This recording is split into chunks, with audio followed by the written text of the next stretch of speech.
नमस्कार, मैं हूं करमजीत कौर। स्वागत है आपका अकाल एजुकेशन परिवार पर। शुरू करते हैं हमारी वीडियो।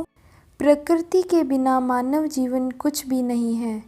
मनुष्य चाहे कितना भी लग्जरी जीवन जी ले, लेकिन उसे राहत की सांस, सुकून और शांति प्रकृति से जुड़कर ही मिलती है। यह बात हम कभी न भूलें कि प्रकृति से हम हैं, न कि हमसे प्रकृति।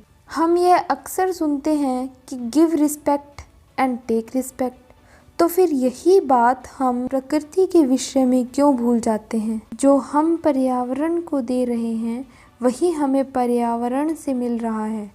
यह कहना गलत न होगा कि कोरोना जैसी गंभीर महामारी का फैलना भी कहीं न कहीं प्रकृति ने ही हमें रिटर्न गिफ्ट दिया है। खैर, हम आज 5 जून 2021 को पर्यावरण दिवस मना रहे हैं। यह एक महत्वपूर्ण दिवस है। क्या आपको लगता है कि हम एक दिन पर्यावरण दिवस मनाकर प्रकृति को बचा सकते हैं? यदि आपको ऐसा लगता है तो आप गलत हैं, क्योंकि यह एक दिन मनाने का दिवस नहीं बल्कि हर पल मनाने का दिवस है।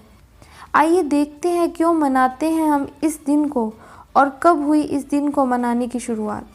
दरअसल साल 1972 में संयुक्त राष्ट्र महासभा द्वारा आयोजित विश्व पर्यावरण सम्मेलन में इस दिन को लेकर चर्चा की गई।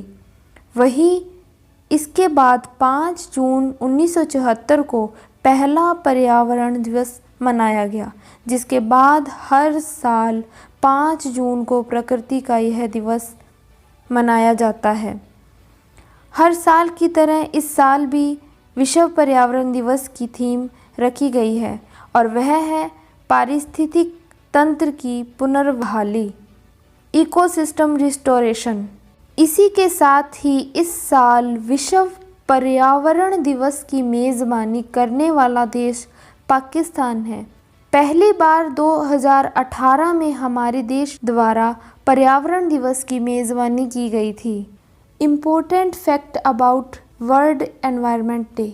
फैक्ट नंबर 1, वैज्ञानिकों के अनुसार मिट्टी, नल का पानी, बोतलबंद पानी, यहाँ तक कि जिस हवा में हम सांस लेते हैं उसमें भी माइक्रोप्लास्टिक कण या प्लास्टिक के छोटे छोटे टुकड़े पाए जाते हैं। फैक्ट नंबर 2, पक्षी पर्यावरण के संकेत हैं। यदि वे खतरे में हैं तो हमें भी यह जानना होगा कि हम भी जल्दी ही खतरे में होंगे।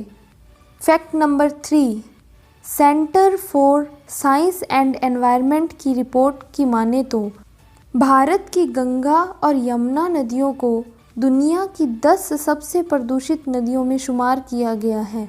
फैक्ट नंबर 4, क्या आप जानते हैं कि कागज़ को 6 बार ही रिसाइकिल किया जा सकता है, इसके बाद उस कागज़ का फाइबर कमज़ोर हो जाता है। Fact number 5, single use plastic. जैसा कि नाम से पता लग रहा है, ऐसी प्लास्टिक जिसका केवल एक बार प्रयोग किया जा सकता है, लेकिन हम फिर भी इसका प्रयोग बार बार करते हैं, जो कि हमारी सेहत के लिए बहुत खतरनाक है। फैक्ट नंबर 6, क्या आप जानते हैं भारत में वृक्षों का आदमी कौन है, जिनकी हाल ही में 21 मई 2021 को मृत्यु हो चुकी है? वे हैं Sunderlal Bahuguna. Fact number 7, dustbin कितने प्रकार का होता है? सामान्यतः डस्टबिन 3 रंगों के होते हैं, हरा, नीला और काला। हरे रंग के डस्टबिन में गीला कचरा तथा नीले में सूखा कचरा डाला जाता है। काले रंग का डस्टबिन केमिकल युक्त खतरनाक कूड़े कचरे के लिए प्रयोग होता है, जैसे बल्ब, बैटरी इत्यादि के लिए। लेकिन यह विडंबना है कि कुछ लोग तो इसके बारे में जानते ही नहीं और जो जानते हैं वो इसका प्रयोग ही नहीं करते। फैक्ट नंबर 8, आप सबने 3R व 4R के बारे में सुना होगा। क्या आपने 5R के बारे में भी सुना है? यदि नहीं तो आइए सुनते हैं। इसमें पहले R का मतलब है रिड्यूस। रिड्यूस माने उपयोग कम करिए। दूसरे R का मतलब है रीयूज़। रीयूज़ माने पुनः यूज़ करिए। तीसरे R का मतलब है रिसाइकिल। रिसाइकिल माने पुनः चक्रित करिए। चौथी आर का मतलब है रिकवर। रिकवर माने पुनः प्राप्त करिए। पांचवें आर का मतलब है रिफ्यूज। रिफ्यूज माने मना करिए। ये सभी पर्यावरण हितैषी 5R सिद्धांत है।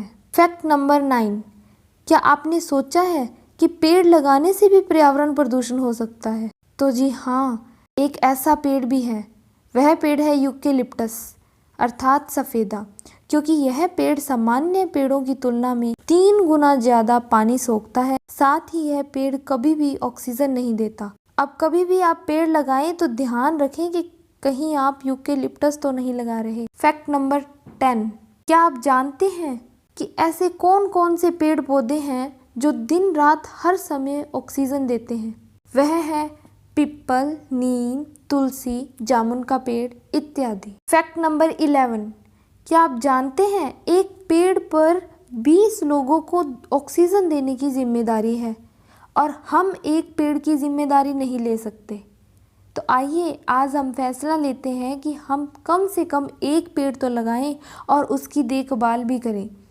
वह हमारे और हमारे परिवार की देखभाल अपने आप कर लेगा।